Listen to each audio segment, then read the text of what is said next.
Now, for more analysis on that, I want to bring in Dan Ives. He's the Managing Director, Equity Research at Wedbush Securities. It's good to have you back in the program. Thanks a lot. A lot to get into here. So for anyone hoping there would be a quick fix to this chip problem, you can forget that. Explain the supply chain woes and really how significant chips are to everyday life. I mean, look, it's a Category 5 storm for chips, and I think that's what we're seeing coming out of Asia because of not just zero COVID, but this has really been something that's been building over the last 9, 12 months, and it's in everything, right? From automobiles to technology to refrigerators, and supply continues to really be a disaster right now. And there's no quick fix. It's not going to change overnight, and it continues to be the biggest dark cloud over tech stocks. You know, and I agree with what you said. This really didn't sneak up on anybody. As far as the United States goes, the concern, as we heard from the U.S. Commerce Secretary, is really sobering, saying the country is living on borrowed time. How did we get to this position? Look, the reality, and I don't see it changing despite the rhetoric, I mean, Asia is ultimately where the food chain in terms of chips will continue to be. And that's where 95% of production happens. And, you know, I think what we've really started to see here is given the logistics, given the supply chain, given all the issues we've had in the ports, supply demand just being, you know, massively wacky coming out of the pandemic, it's created the worst chip shortage that we've seen, you know, really in modern time. And what that's done, from Apple to Tesla to every tech company to every automobile company, it's really created just massive supply and demand imbalance. But it just goes back to you're not just all of a sudden overnight going to start to build fabs in the United States. Unless you like $2,500 iPhones, I don't see that happening. You know, and it seems to me that a lot of Americans right now do have some money and they would be willing to spend it. But the pandemic is being blamed for factory closures that come with the COVID outbreaks. Deal with the problems for the viewers, the supply chains, the number of cargo ships off the coast of Asia, off the coast of California. It's going to be quite some time before this all unravels. Yeah, look, I think it's starting to improve. I mean, we've seen that over the last few weeks. So I think it's starting to improve.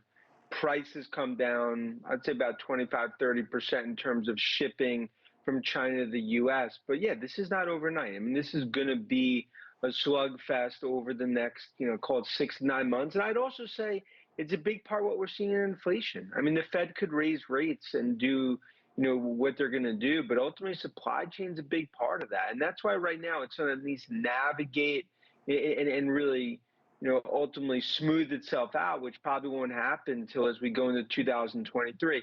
But I would say, the positive news is that it's starting to improve, but no doubt this is it's an uphill battle. Yeah, you know, you're saying it is starting to improve, but this could be very kind of roller coaster. It could improve and then slip back. How are companies and countries getting around the shortage to this point?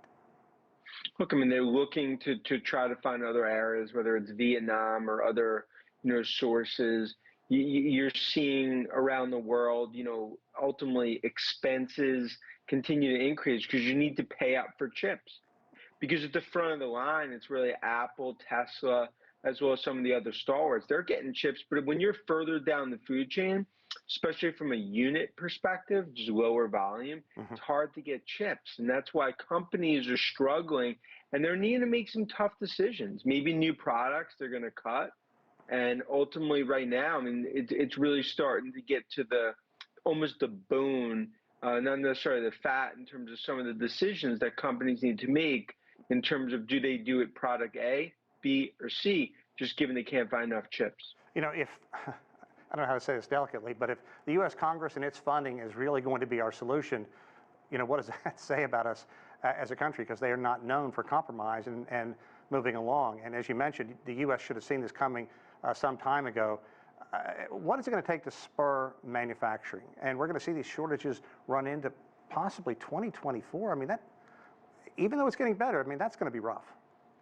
Yeah, but look, I don't necessarily view that the answer is necessarily fabs in the United States. I think you'll start to see some. You're seeing that in Austin, Samsung, and others. You know, you'll see some more building from Intel.